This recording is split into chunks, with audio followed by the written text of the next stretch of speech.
Uh, Deborah Rosenthal is our speaker. She's been a chapter member for several years. She is a retired appellate court attorney from Los Angeles. She tells us that she and her husband moved to White Bluff, Tennessee in 2017 and quickly embraced the privilege of being land stewards. There's a lot to being land stewards, but it looks like Deborah and her husband are doing a pretty good job. They started with 30 acres of mostly forest and now manage 73 acres of forest, woodland, and prairies. She's had 4 restoration projects going on, some in different stages, and she'll tell us all about that tonight. So Deborah, you can take it away and share your screen and get this thing rolling. All right. Thank you very much, Richard, for the introduction. And I wanted to thank you for inviting me to speak with you all tonight.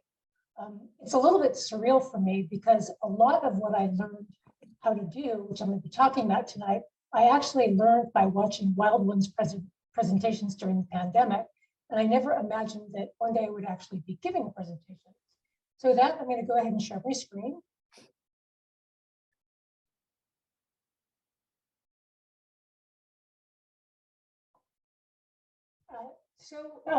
Tonight I'm going to be talking with you about the journey that I've been on, going from a small butterfly garden to 22 acres of restoration in 3 years. As Richard mentioned, I have 4 different projects, and just to break things up a little bit so you all don't have to listen to me talk for 45 minutes straight, I'll take a few questions after each project, and then again, if there's a time at the end, I can as well. I'm also going to be giving you a 50,000-foot view of what I am doing. I can get so bogged down in the details you wouldn't even believe, but I am happy to talk with anybody who's interested in any of the details. Until 6 years ago, I was a city girl. I was born in Los Angeles and I lived there my entire life, except for the 4 years that I went to college in Oregon. Unlike many people in the restoration-related fields and in wildlife, I didn't grow up with any strong connection to nature. I didn't grow up fishing, I didn't grow up camping. And as a matter of fact, I had 2 significant long-term relationships end after camping trips in my 20s. So that was really the last time that I went camping. This is the house that my husband and I lived in for 23 years, and we were smack dab in the middle of Hollywood. We had a beautiful garden. I absolutely loved it, but I can't take a lot of credit for it. Most people in Los Angeles, we had a gardener.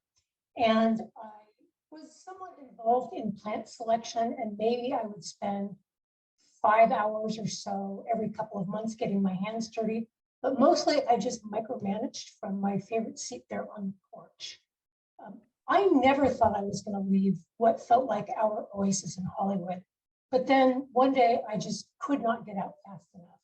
The traffic, the congestion, the noise, the people, it all just became so overwhelming that my husband and I had to flee.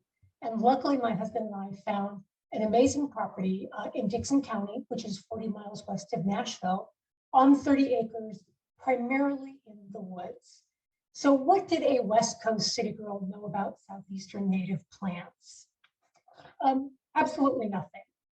This is the new home. You may be able to tell it looks very different from our property in Hollywood. And the shame of it is the prior owners actually had put in a lot of really amazing native plants.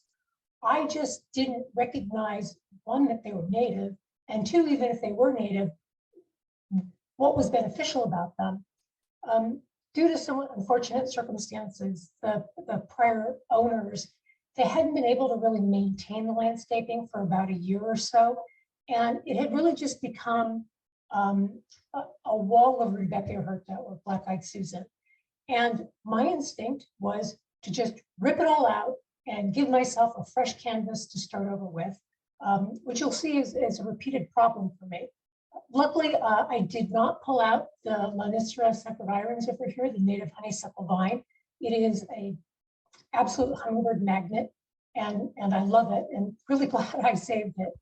But once I had ripped everything out, then I had to figure out, well, what am I going to plant? And I planted mostly the things that had worked for me in Los Angeles because, 1, they were available here. So if I could buy it here, then it must work. And it worked for me in Hollywood, so I know how to deal with it. And I had been told that, for example, some of the succulents would do well. So one of the mistakes I made was I planted invasive species. You may recognize here we have creeping jenny or Lysomachia malaria, and it gets worse. This is our front yard, and over here and in a couple other spots, I planted Finca minor or common periwinkle, which is worse than the creeping jenny. The creeping jenny is only on the list of the Tennessee Invasive Plant Council's list of invasive species in disturbed areas. Finca minor is an established threat on their list of invasive species in natural areas. I also had the illusion that I could plant a tall fescue lawn and it would do well. The multitude of creatures that I share my front yard with, because we live in a forest, so the chipmunks, the groundhogs, the squirrels, the moles, the voles, they all had a different idea, and this beautiful green fescue lawn was destroyed probably within 6 months.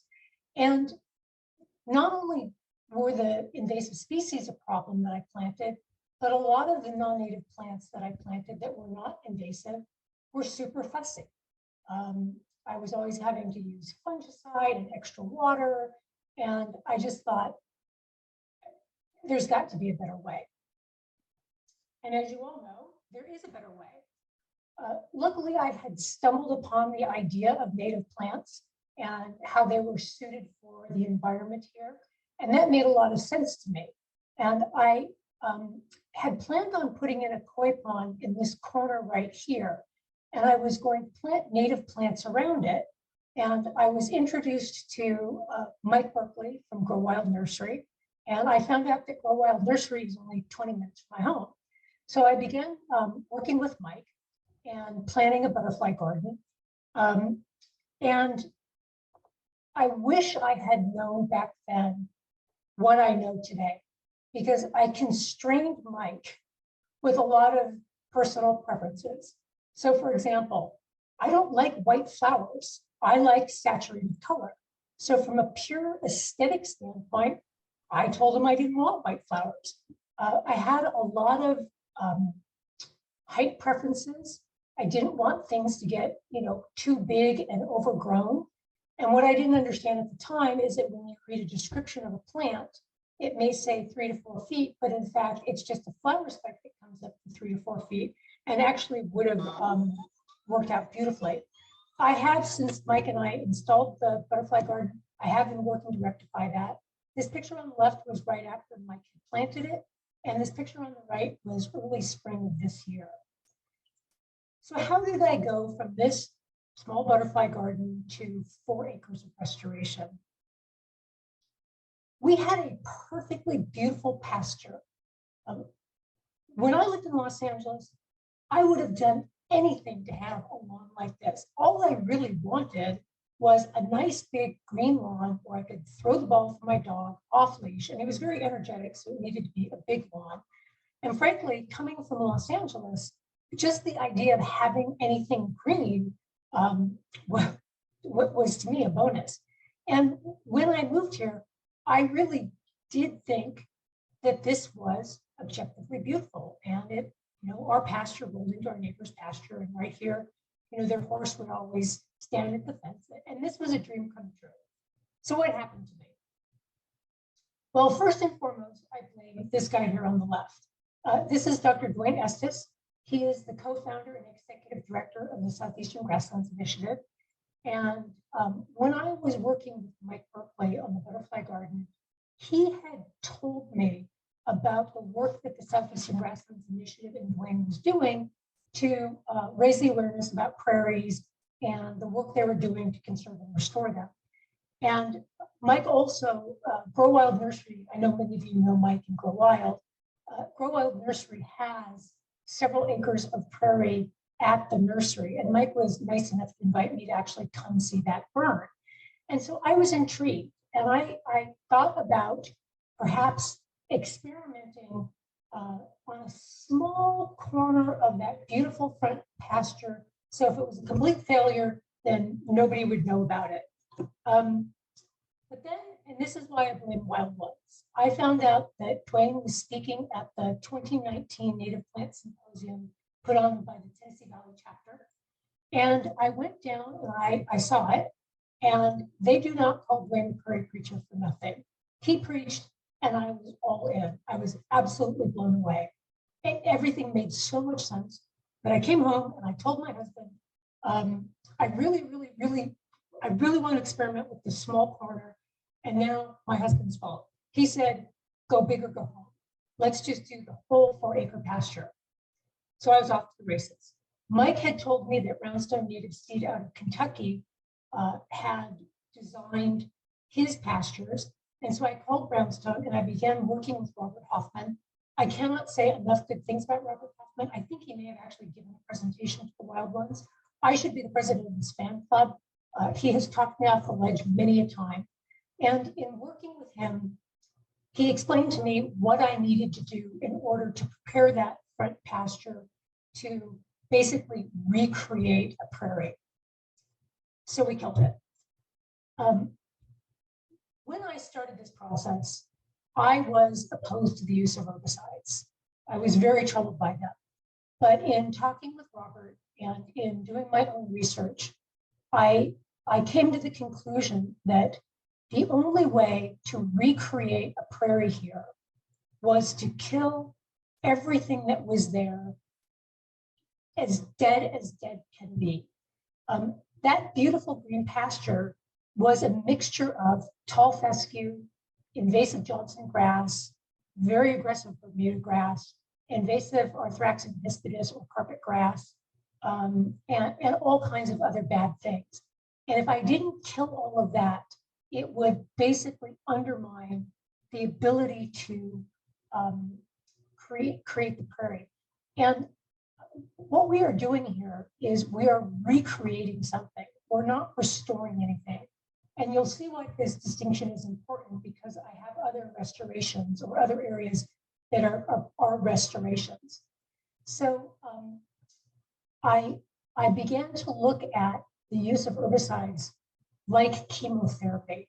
Sometimes you have to use a lot of poison to bring back the good stuff. The first application of herbicide we did was in July of 2019. The second one was in December of 2019. And the third one was in late spring of 2020. And the picture you're looking at is about spring of 2020, when it was ready to be drilled. I had a contractor lined up. I had been working with him. I had contacted him a year earlier. I got him out to the site, made sure he could do it. I kept him posted on my progress.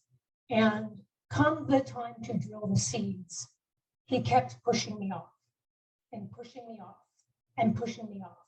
And we were finally getting to the end of the period where you could drill the seed during the growing season and be successful. As a matter of fact, he pushed me off so many times, I actually had to do another herbicide application. And he finally promised me he would show up, he would be there. And on the assigned day, he stood me up. So I finally got in contact with him.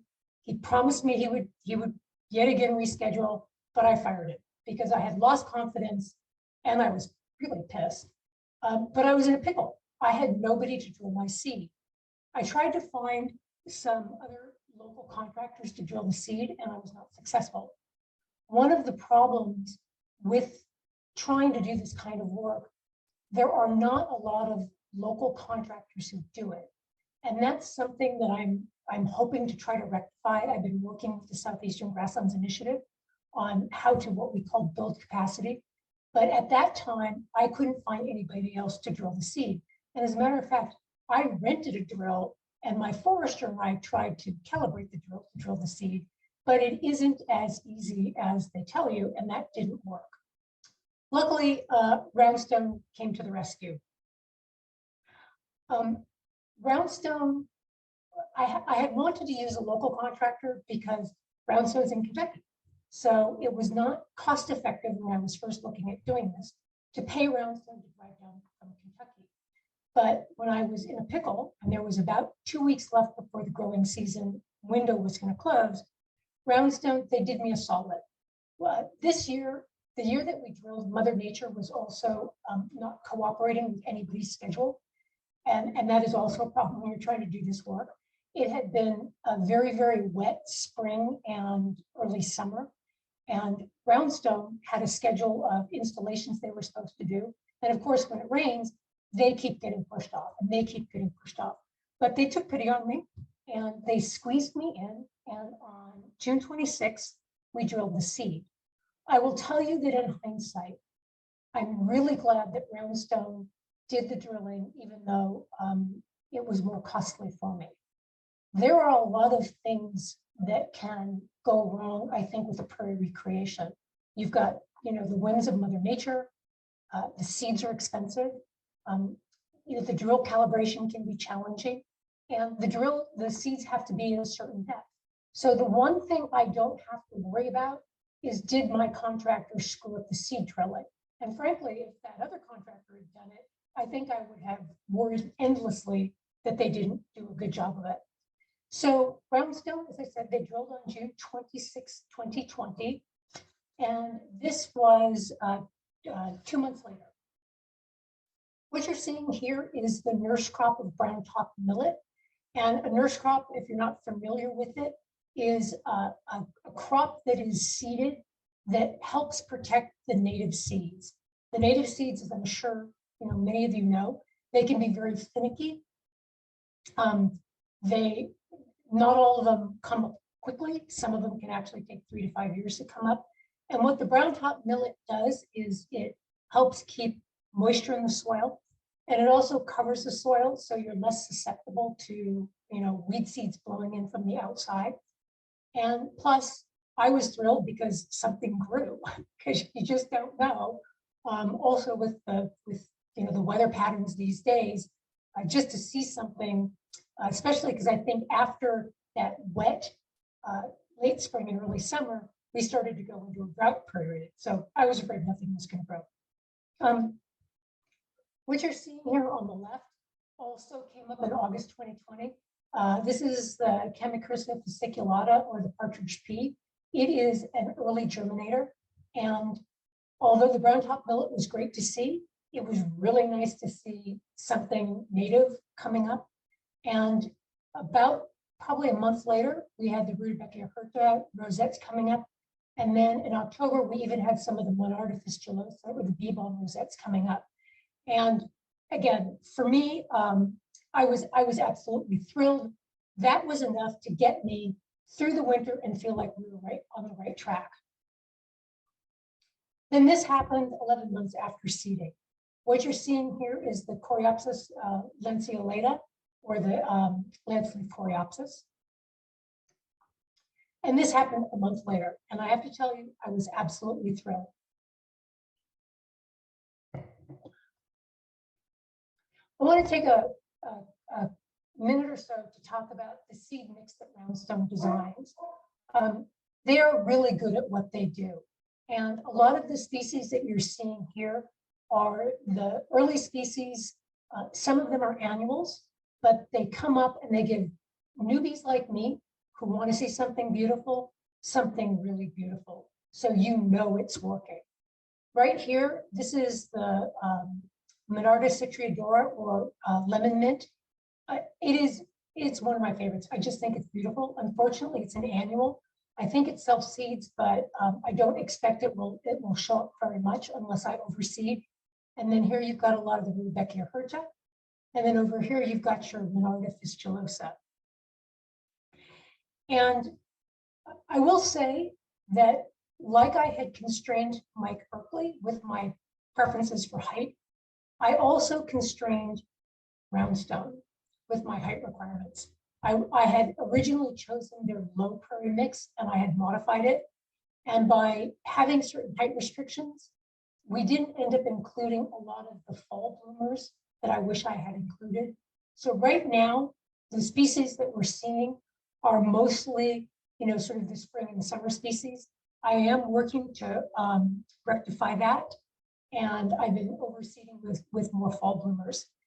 And I also have to tell you that Robert has warned me that this flush of color is likely not going to repeat itself, and not to, as he puts it, chase the high, which is very hard to do because this has been an absolute success in my community. And the benefit has been people, once this started happening, began posting on Facebook. You know, who owns that pollinator field? I want to take pictures of it. You know, oh my gosh, it makes me so happy to drive by it. And when I saw people posting about that, I jumped in and I invited anybody who wanted to come photograph it to come and enjoy it. Because I don't view it as just my pollinator prairie. I really view it as the community's. And the community responded. I had all kinds of people from Dixon County and from outside Dixon County. These are photographs by a woman named Tina Myatt. I am so lucky that she lives probably 7 minutes away from me. She's an amazing photographer and she loves to take pictures in our prairie. And I have a lot of really great pictures that she's taken. Brent Wright from Nashville came and photographed it. Many of you may have seen the drone video on the Wild Ones YouTube page. He shot the drone video, and this is a still from his drone camera. And then these are his still images that he took. And one of the things that's been interesting is that each of the photographers, they have very distinct styles, and I like seeing that. And then Rebecca Johnson from White House, Tennessee. These are some of the pictures that she took. And because the community response has been so overwhelming, one of the things that we did this year is it's one thing to be able to walk around the outside perimeter of it, but to be able to walk through the middle of it is a whole other experience. I know because I walk through it all the time, and you are just surrounded by buzzing life and amazing things and color. So this year we mowed a horseshoe path around it. And I've invited people to come and park and walk the horseshoe path. And the benefit also of what we've done, and given the visibility and the community response, is this is proof of concept. So I have been out working and I've had a number of people who have pulled in the driveway and talked to me about how they could do this on their property. I'm meeting with somebody in a couple of weeks who has 50 acres in White Bluff who wants to do this. I've talked with a number of other people. I've hooked them up with Roundstone. I don't know whether they'll take the step to do it, but just the fact that people are taking the initial step to inquire, to me is really a positive step forward. And another really important benefit is where I live. I actually live in between two towns, the town of Burns and the town of White Bluff. And I have talked to the town officials about including native plant requirement in the new development landscape ordinance. So if you want to come to build in Dixon County or in Burns or White Bluff, and we are the next wave of development, it is heading our direction like a freight train. So requiring any new development to include some or all native plants. And both the town of Burns and White Bluff, they are open to the idea, and I'm currently working on drafting an ordinance.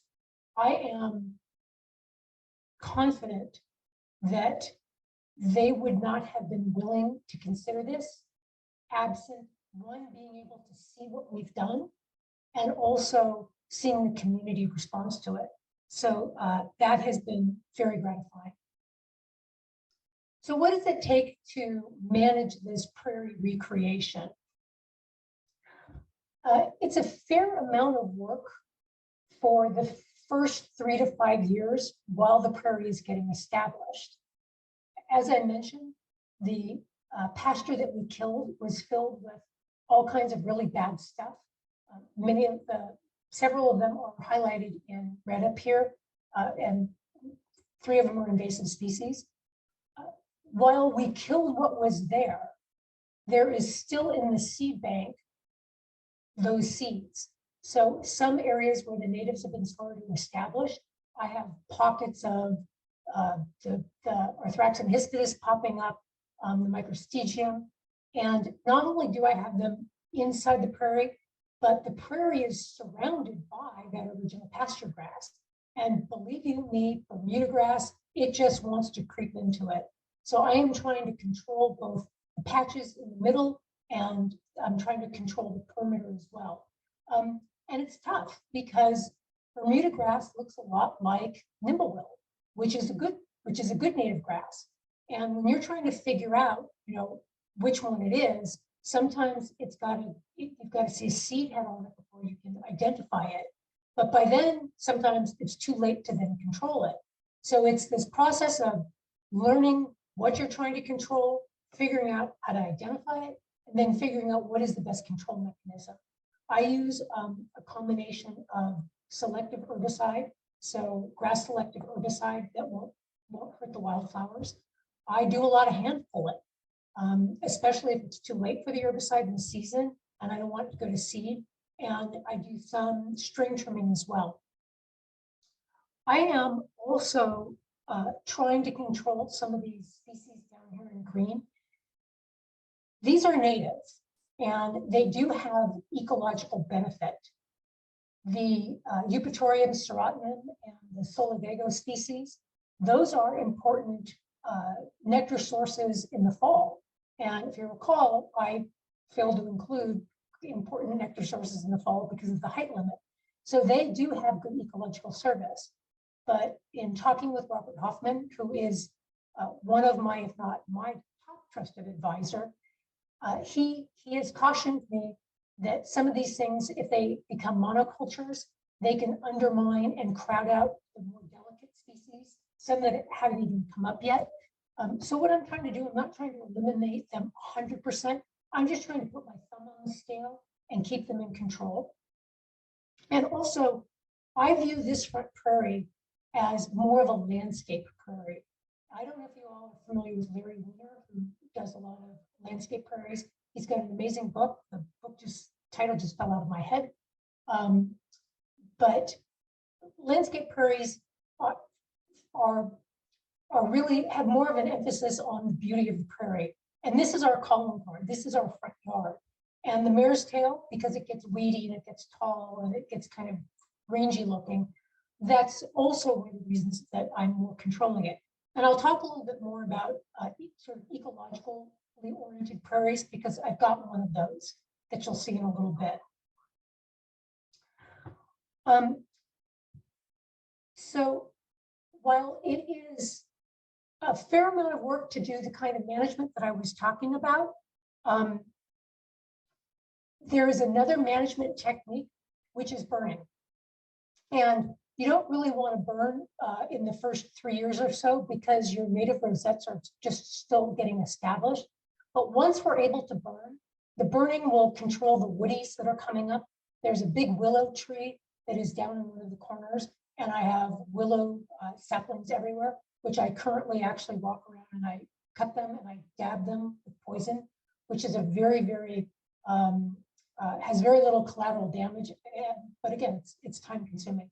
But once we can burn it, that will be an effective tool in my toolbox.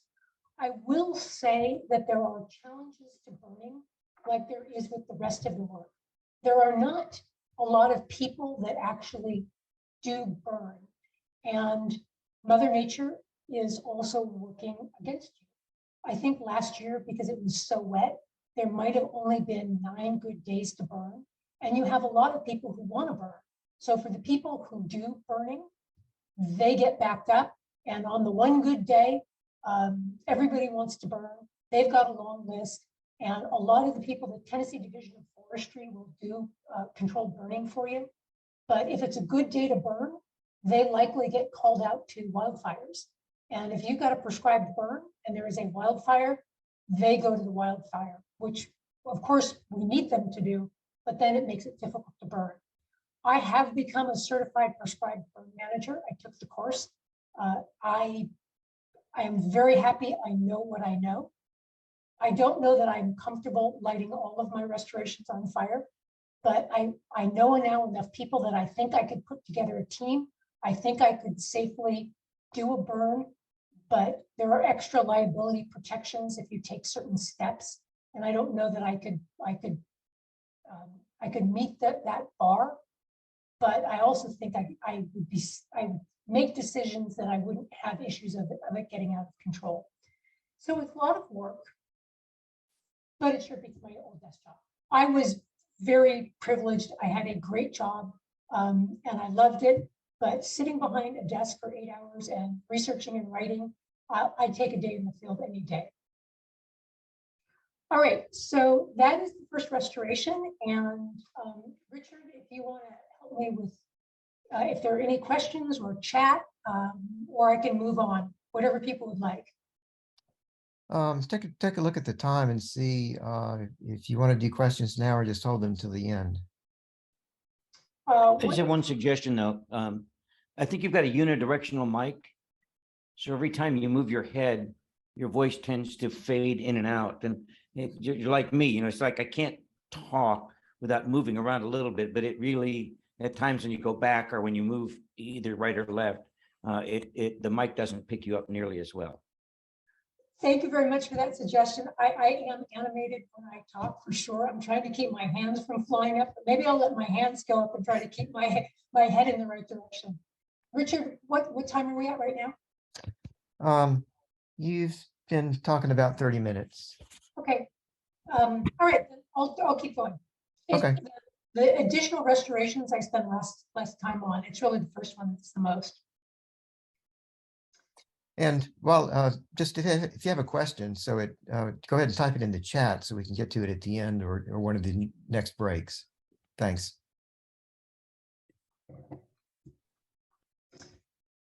The next 7 acres of restoration, just to orient you, we talked about this area right here, which as you can see is right on Highway 47, so it's very visible. And we are right across the street from Montgomery Bell State Park right here. I believe this is the golf course. The area I'm going to talk about now is this area in yellow, and our house is right here. And this area is very much in our view shed. And it was a mess. About the same time we began the Front Prairie recreation, we had the opportunity to purchase our neighbor's property after they clear cut the 7 acres of trees that were right next to our house. And those 7 acres of trees had been a huge selling point for us when we bought our property. We loved the idea of being cocooned in the forest. And for me, this was a travesty, and I was devastated. But this travesty opened the door to an opportunity that has completely changed my life. Since I was working with Brownstone on the Front Prairie, my immediate reaction to cleaning up the visual blight was to recreate a prairie from scratch, like we were doing in the front. And that entailed burning all the treetops, ripping out all the stumps, burning those, and then killing dead, all of the invasive grasses that had been starting to pop up. And basically to give myself that fresh canvas that I seem to really like. That was a huge mistake. The first very important and fundamental thing I didn't understand was the concept of restoration that I alluded to earlier. Recreation is starting from scratch. There's nothing there that you want to revive. Restoration is about taking what's good that's there and encouraging it to proliferate and getting rid of the bad stuff. And when I say bad stuff, I'm talking about the non-native species, the invasive grasses, some of the woodier native species. And I had learned from working with the Southeastern Grasslands Initiative and being involved with them, that the area in Dixon County where we live, the Highland Rim, was likely historically a mix of prairie, savanna, open woodland, and closed canopy forest that had either all reverted to closed canopy forest because of the absence of fire, or had been converted to agriculture. So by pulling up the stumps and allowing the contractor to dig these really big holes to burn everything in, basically what I did is I destroyed the topsoil and I obliterated a seed bank that was likely filled with all kinds of seeds and rootstock of savanna and prairie species. But ignorance is bliss, and I proceeded to program the area based upon what I knew. Now, I was concerned about what would grow in that chert. I could see the chert, and it looked like the surface of Mars, and I didn't think anything was going to grow in it. But luckily, I had been working with a forester, and he told me that there was federal cost share money to encourage people to plant shortleaf pines, and that shortleaf pines would do well in chert. I was skeptical, but I decided that we would go ahead and plant shortleaf pines in this top portion, which is about 3.5 acres.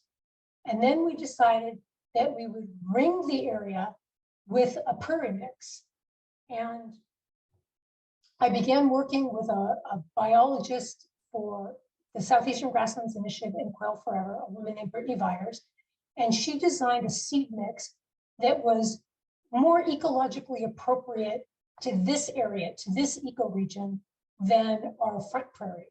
And the species weren't as showy or as pretty, but I was really interested to see how this more ecological mix would do compared to the front prairie.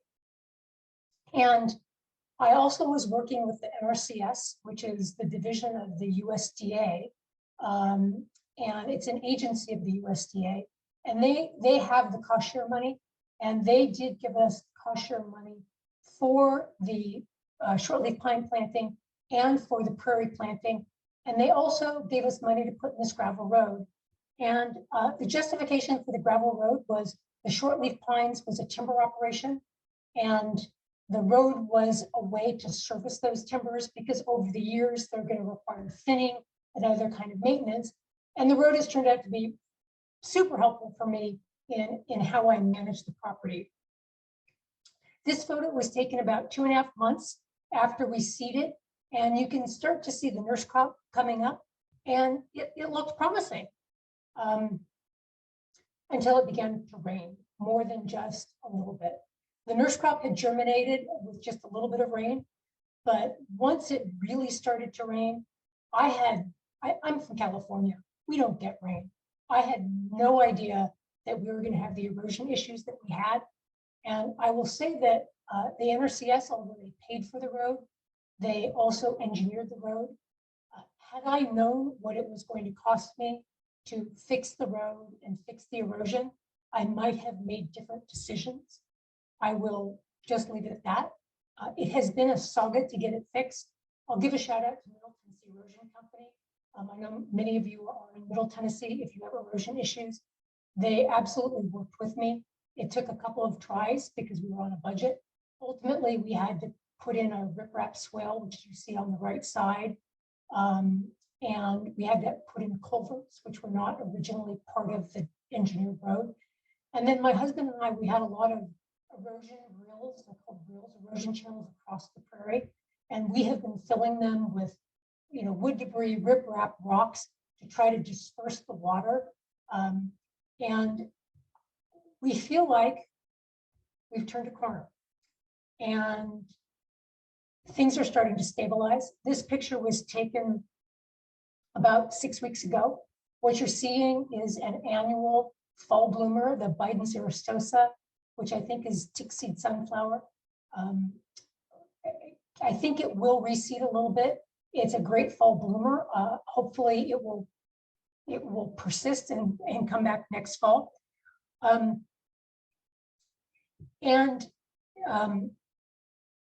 This prairie is interesting because it is filled with all kinds of different life that I'm seeing in my front prairie. My front prairie's got, all the usual suspects, tons of butterflies, but here I'm seeing dragonflies. I don't see dragonflies in front. I'm seeing grasshoppers, and I'm seeing all kinds of insects that I don't even recognize. A lot of surprising things are happening in this chert area, and this that I so screwed up that I'm surprised about. What you're looking at here is a plant called Nabilis barbatus. It is a very rare plant. It is estimated there are only 35 to 70 populations left. I think that we probably have the 35 to 70 populations on our property. It is popping up all over the place. It's mostly popping up in our forest where it's not getting enough light to bloom, but it is popping up in our church, which shocks me. And the one you're looking at on the left and in the middle, that actually is not on my property. That's my neighbor's property. It does appear that our area of Dixon County is really a hot spot for it. Maybe it's showing up in other counties. One of the ones in my church is on the right. It has been heavily deer browsed, so it does not look as hardy as my neighbors, but it is starting to flower. Next year, I'm going to put tree protectors around them because the deer seem to just find them. But I'm surprised at really how resilient they have been. I'll be collecting seed from it, or going to get somebody to collect seed from it. I haven't quite mastered seed collection yet, and try to spread it out on other parts of the property. And there have been other surprises as well. There are species that are in our front prairie mix and this mix that aren't really coming up in the front prairie, like the Liatris or the blazing star. And in this prairie, I had 20 or 30 of them this year. And so it's interesting to see the differences. And I will also say the restorations have completely different feelings to them. The front prairie is like on steroids. Everything is much taller than it's supposed to be. It's very, very dense. And it has somewhat of an artificial feel to it because it's just so intense. This has more of an authentic prairie feel to it. And I think that is in part because it is more of a restoration in that things are starting to come up out of the seed bank. I will say that when I first got involved in this whole native plant endeavor, I didn't really understand, the whole excitement over rare plants. I thought, there's lots of plants. What happens if one disappears? Do you really need to put all this energy on preserving these rare plants? But when I found I had a rare plant on my property, I all of a sudden became like a proud parent. And I feel like I should have one of those, bumper stickers, bragging about my kids. I will say that this restoration, even though there are good things happening in the church, there are also a lot of bad things that are starting to come up, a lot of invasive grasses, or a lot of crabgrass, but it's going to be a much longer restoration haul because I have to be careful how I restore it because I don't want to undermine the soil and exacerbate the erosion.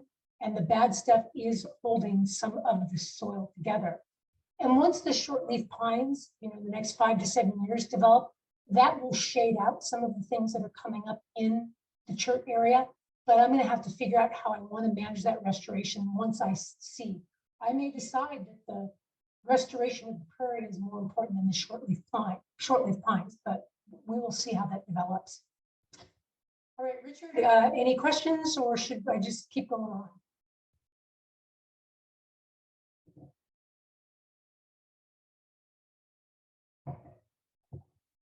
All right, I will keep going on. Sorry, I had a couple of windows I couldn't drill through. Why don't we take a short break and do a few questions, maybe 3 or 4 questions, and then we can move on. That'd be great. I prefer that. I'm not used to talking straight like this. Right. So I think a good break would be a good idea to take a break. So I know that Patricia Miller had no, that's something else. Let me look through the. Paul had a question about solarization. So Paul, if you want to go back to the first segment and bring that up. Sure. I just wondered, in between the application of herbicides, did you put black plastic down to further enhance the effect of the herbicide and try to kill some of the stuff under the heated plastic, or did you just leave it bare? We just left it bare. I didn't know about solarization at the time. I mean, I really, I was a research attorney and I am used to researching very thoroughly. And I jumped into this with perhaps enough research. But what I have come to believe about solarization is that the downside of the plastic and what do you do with the plastic? And some of the other challenges of the plastic. I mean, this was 4 acres. That was a lot of plastic. Right. And the labor to put it down and then to take it up, it was, I don't think that would have worked for me. Thank you. William, you had a question about stilt grass. Do you want to unmute yourself and tell us about that? Yeah, thank you. Love the presentation so far. Really awesome work. I've got a much smaller property, about 2 acres total, but I'm trying to do similar sorts of things on it up in the north part of Nashville. But I noticed doing some yard work over the last couple of days that I've got encroaching stilt grass, and I heard you mention that you're managing that. I was just curious what in your process, particularly as it comes into some of your native prairie, how have you been managing that, and have you found anything particularly effective? Yeah, you and I can talk about this more in depth, but I'd love to. The 50,000 foot answer is, if you have stilt grass now, I would pull it immediately before it goes to seed, because that's what you want to do. You want to prevent it from going to seed. And if you spray it with a selective herbicide now, it will go to seed. The battle is already lost. So my approach to stilt grass is it's very easy to pull. And if I can pull it in areas, I will. Early on in the season, I do hit it with clethodim, which is a selective herbicide for grass. I found that the clethodim this year didn't seem to be working as well. There are issues with timing because we've had drought. So if you spray it when it's not actively growing, then it doesn't affect it. There is another selective herbicide that I think might be better called Baroclame. And I don't like string trimming it, which I had tried doing, because it's all over the place. And if I string trim it, then I've got to go back and string trim it again. And it's just too hard to keep track of all of the areas. So if you pull it, it's not coming back up. And it's an annual. I have other areas on my property. I manage invasives on all of our 73 acres. And I have areas that were rampant with stilt grass, and I pretty much eradicated it. So just stop it from going to seed a couple of cycles and you will get rid of it. Awesome. Thank you for the hope. I was in tears almost last night, realizing how much is up there. Yeah, no, go ahead and let's talk a little bit more after the fact. Yeah, that'd be great. Thank you. Okay. Maybe one more question. If anyone has one.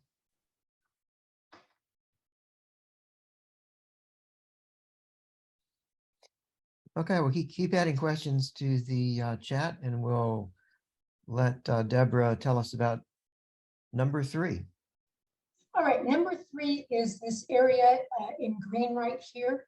It's closed canopy forest. It was selectively logged by the people that we bought the property from, and it was also probably selectively logged by a prior owner as well. When we bought it, it looked like some really bad straight line winds had come through it, a lot of down treetops. It was pretty depressing. But I had this picture in mind of an open woodland restoration, which I had heard about from the Southeastern Grasslands Initiative and also from the forest associations. So this was my dream woodland. And I just want to take a moment to briefly talk about some of the terms that I've used. A prairie is grassland habitat with no trees. A savanna is grassland habitat with about up to 30% tree canopy coverage. An open woodland can have up to 80% tree canopy with prairie and savanna species in the light gaps. But when you're getting to 80%, it's barely a woodland. And then a closed canopy forest is from 80 to 100% tree canopy. Forests have their role. I love the forested parts of our property, but these other ecosystems support a much greater variety of wildlife and insect life. If you go through a closed canopy forest, you're not going to see a lot of things blooming. But when you go through a woodland or a savanna, that's where you get that prolific just explosion of blooming things. Open woodlands are great forage for deer. It also provides good nesting coverage for ground nesting birds. I have found wild turkey nests in our woodland. So having a variety of habitat on our property, to me, is really important. We have closed canopy forest, hopefully open woodland, and being across the street from Montgomery Bell State Park, I feel like we're trying to create this extended, buffer for the wildlife. And I knew that this area had likely historically been a woodland, because if it wasn't historically a woodland, I wouldn't be able to restore it back to a woodland.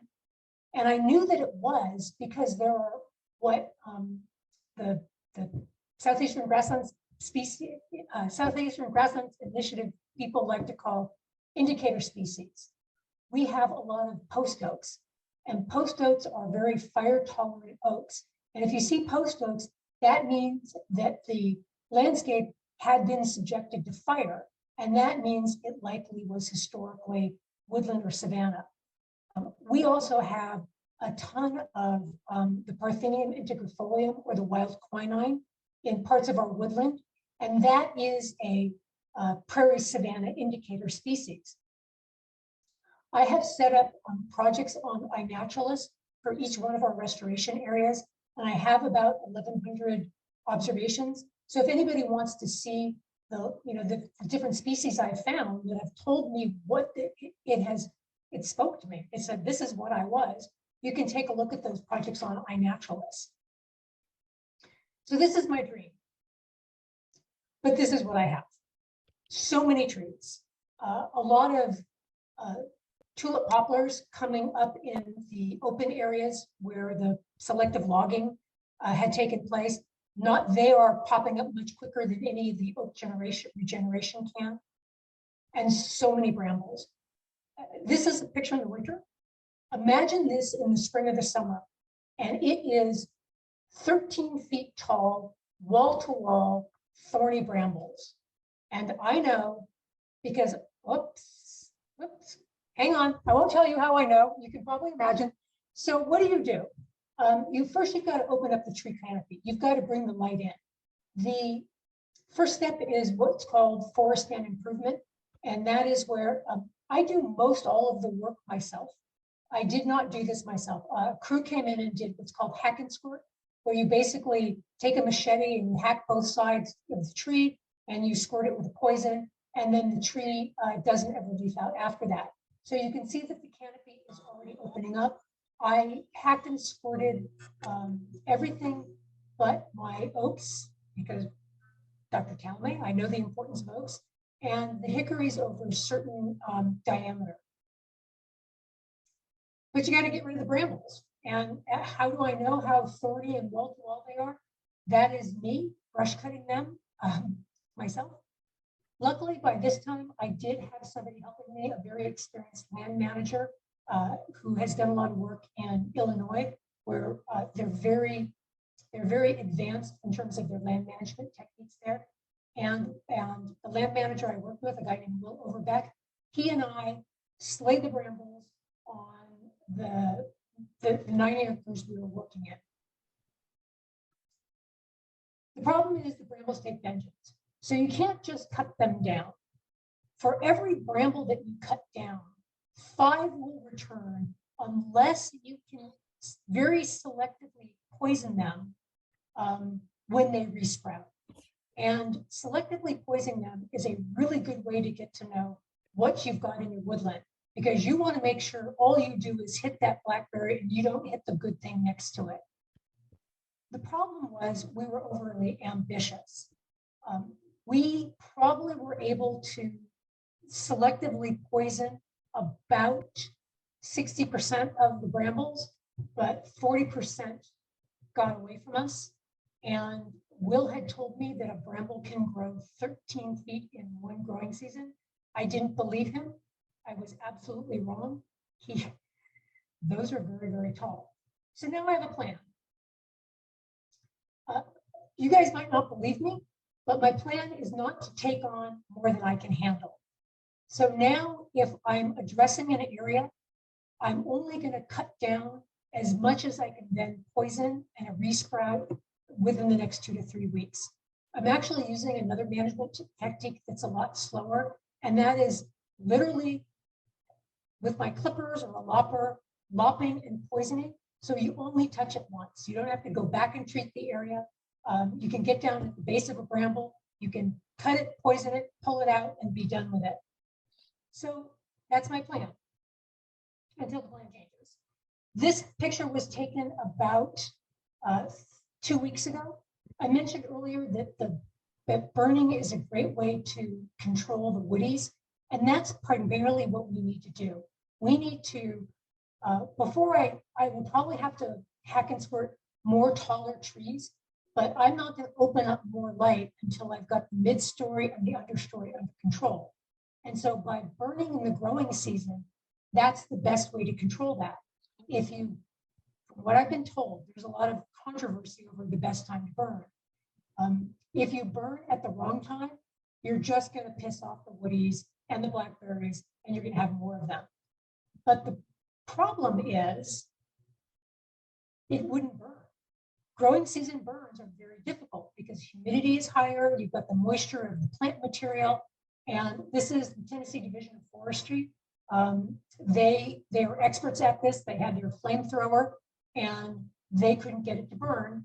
So my plan has to change. And that's one of the things I'm not known for my patience, although I'm learning it, or my adaptability. I like having a plan and having that plan work, but I'm learning to adapt. This woodland restoration, to get to my dream, could be a 10 to 12 year endeavor. Luckily, I've got other restorations where I'm getting more immediate gratification. So, but it's exciting to watch what happens. So I think I'll just, Richard, move on to the next one. The next one's pretty short. Sounds.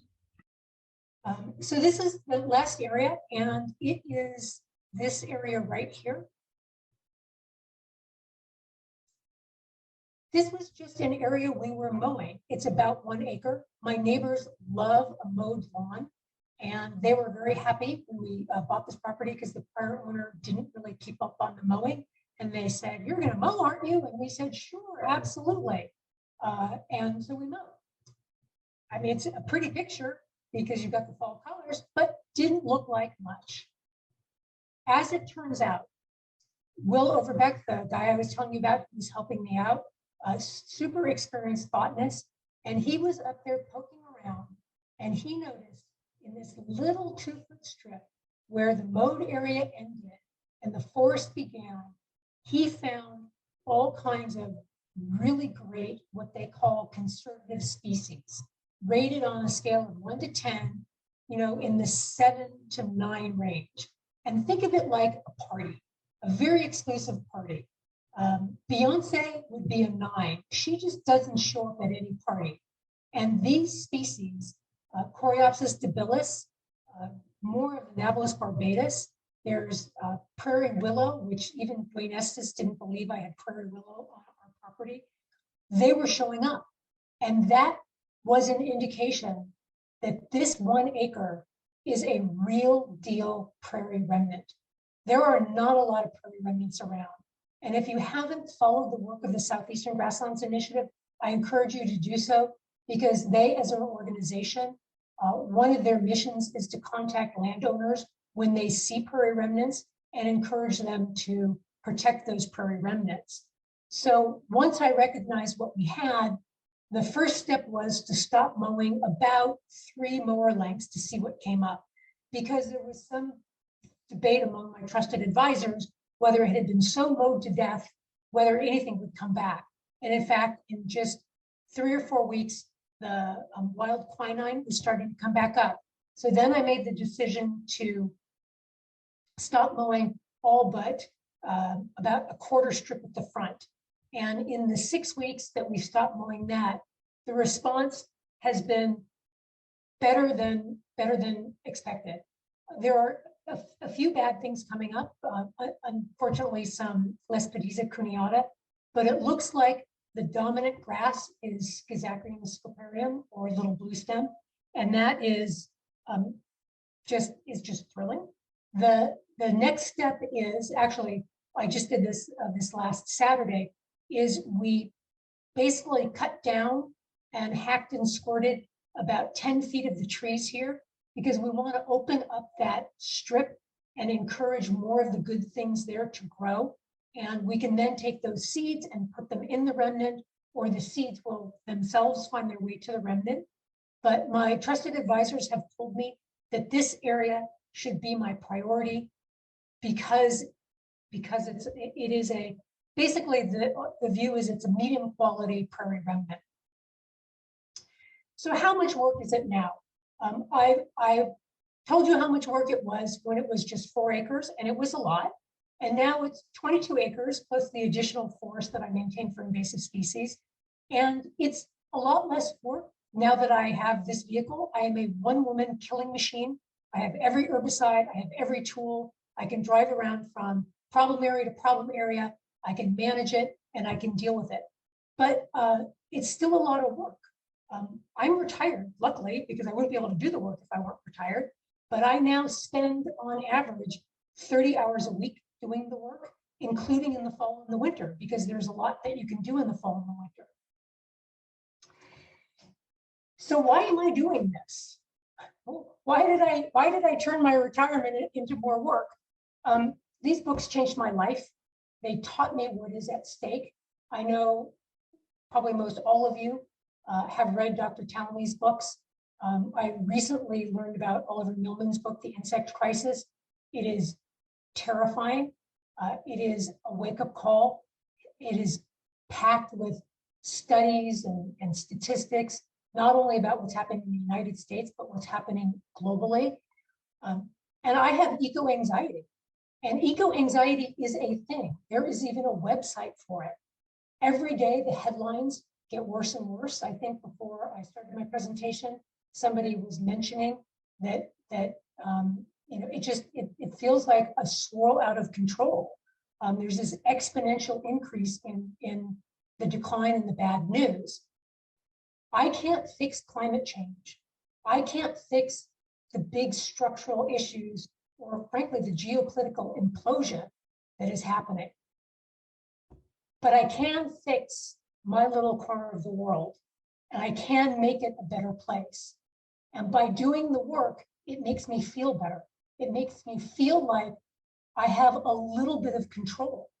And while I'm doing the work, I'm surrounded by this immense beauty, and I'm surrounded by nature and this frenetic buzz of activity. I mean, I've got my head down pulling stilt grass, and I look up and there are native bees, and there's all this just beautiful, you know, activity, and it makes me happy.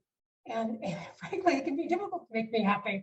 So if it makes me happy, it's a good thing to do. It's really not even work. It's a calling, and this was really my husband's observation. I didn't think of it as a calling, and he pointed out, and he was right.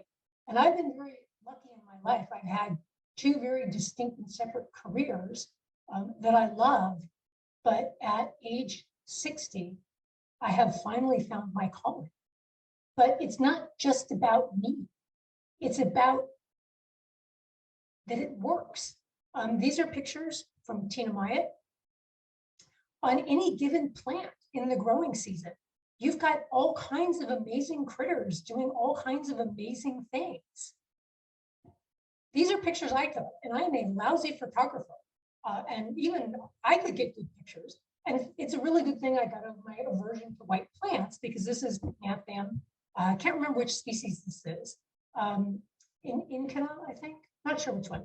And what's interesting about the Pycnanthum, we all know it's a pollinator magnet, but it attracts the most bizarre creatures that I don't see on a lot of the other plants.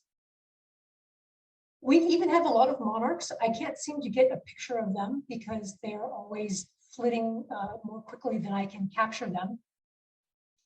But I've tried to quantify how many insects are we really servicing.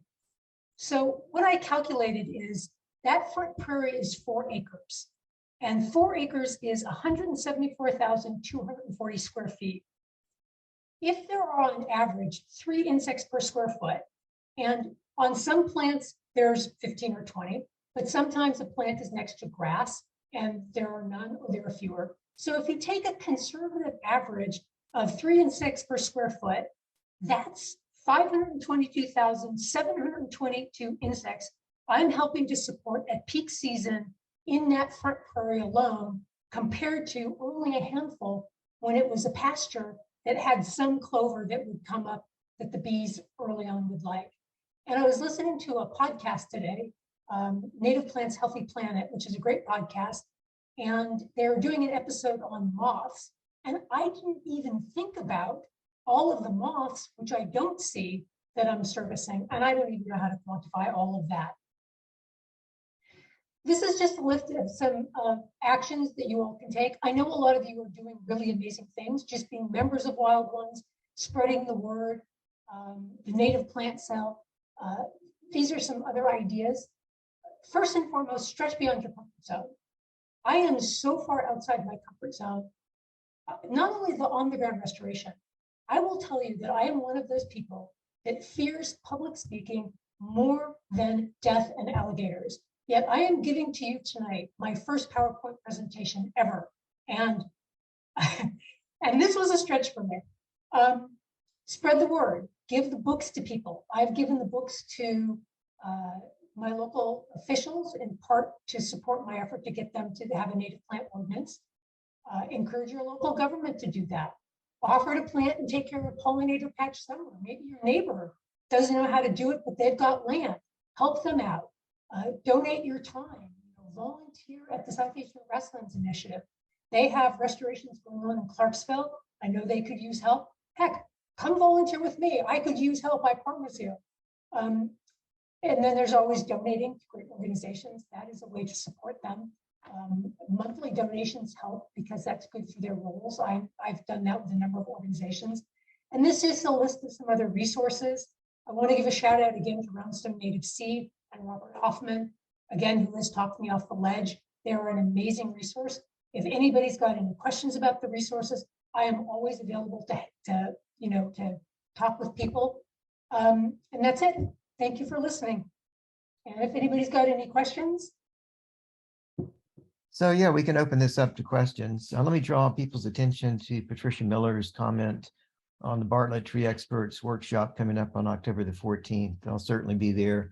Patricia and I have been to many of these and they're all excellent. All you have to do is call Bartlett and say you want further information and they can help you sign up for it. Yeah, so the pycnanthemum, there's a couple of comments that it looks like in Canaan, which I agree with more than likely. And before I go further, let me just thank you for this wonderful presentation. This was really fantastic. Thank you. So if you have a question lingering, Carol was curious what some of the herbicides that you used were, but let me start off by just cautioning everybody, if you use herbicides, make sure you're applying the right herbicide to the right plant in the right concentration. And there are manuals online available, one of which was co-written by Mr. Manning at Invasive Plant Control in Nashville, Tennessee. But the instructions are very important to follow. If you're treating Tree of Heaven using Hack and Squirt, you have to use Garline 3A, and the list just goes on and on. And so make sure you research what you're doing before you apply an herbicide, please. Also take into account whether you're near water or not, because that needs to factor into your decision. Okay, with that in mind, though, if we have other questions, I think one that I had was, what is the name of your iNaturalist projects, or how do we find them? Richard, can I comment a little bit on the herbicide as well before we move on to the iNaturalist? Sure. Yeah, I agree with everything that you said. One of the things that I also like to do is I call the manufacturer. So I confirm, I primarily do spot spraying, and a lot of the instructions don't have the proper concentration for spot spraying. So I will call and I will confirm that with them. You are absolutely right about the right time of year as well, and knowing what the heat temperature parameters are. I do want to point out that hacking and squirting Tree of Heaven, even if you squirt the poison in quickly.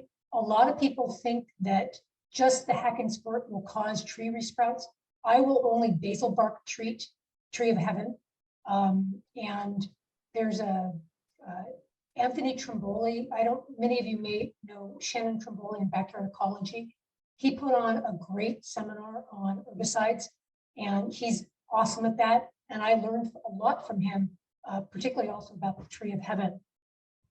So with that, my iNaturalist projects, I think if you search for my name, Deborah Rosenthal, my username is D Rosenthal. And gosh, what are my project names? I honestly can't remember. I think there's Westworld. Hang on, if you got another question, I can look it up on my phone while I'm looking at. Or if you look in Dixon County, you will find them because they're the only projects in this area.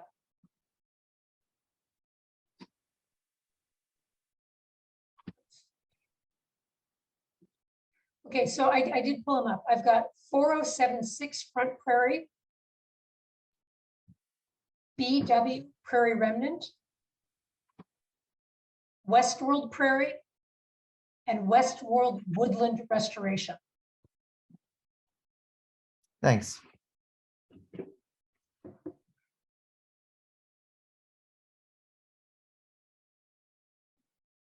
Let's see. So what other questions? Oh, yeah. So Carol was just curious what other herbicides you might have used.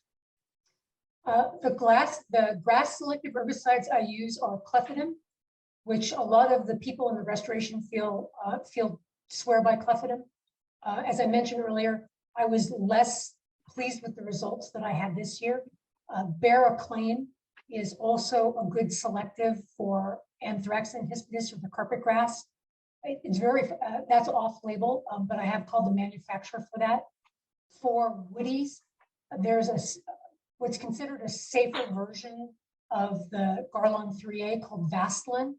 It is an amine formulation, but it has a less harsh wording. I think it's not dangerous, something less, and I think it's less volatile. So I would say my go-tos are the clethodim, the Vaseline. I use glyphosate very sparingly, really, really rarely. But those are my go-tos. All right, thanks. Other questions that I've overlooked, just unmute yourself and let us hear from you.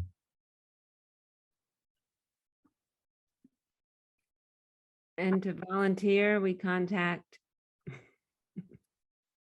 I'm sorry. Do you want to put your email address in the chat so people will be able to contact you for further information? Sure. I don't have my chat open, so let me make sure I do that and don't mess anything up.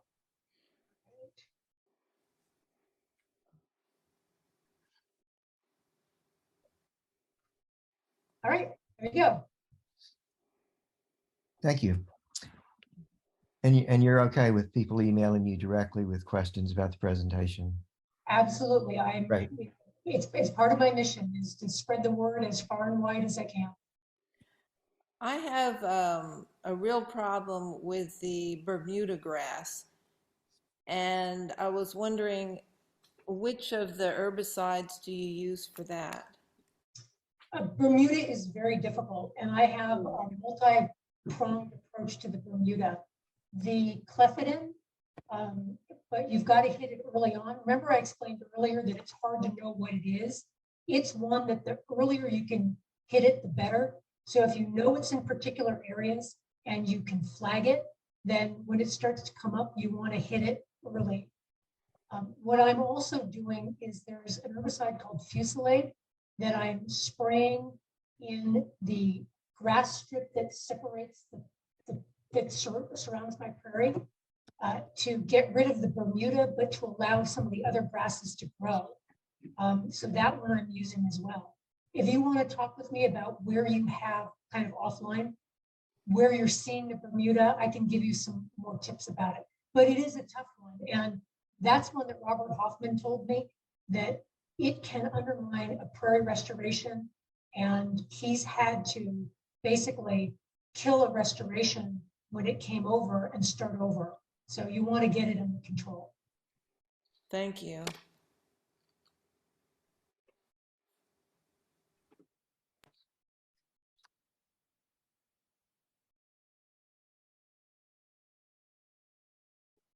Okay, there, let me draw your attention to another Patricia Miller question. She masquerades as Brandt, her husband, but on December 14th and 15th, Invasive Plant Control Incorporated will be co-hosting a conference in Opryland Hotel.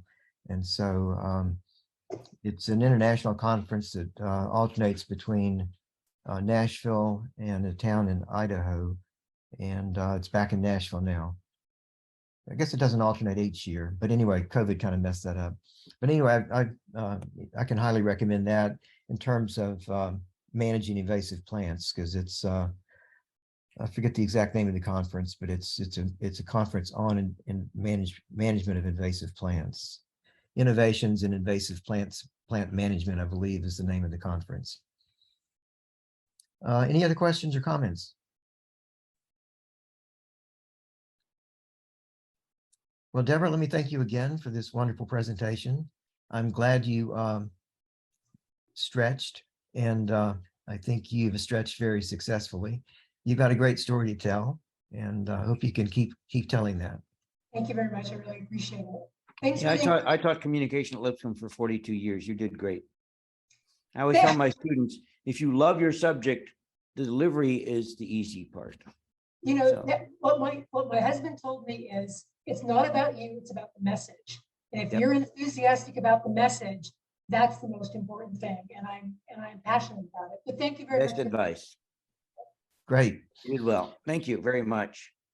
All right. Well, thank you, everybody, for attending. I really appreciate it. And we'll look forward to seeing you again soon. Good night.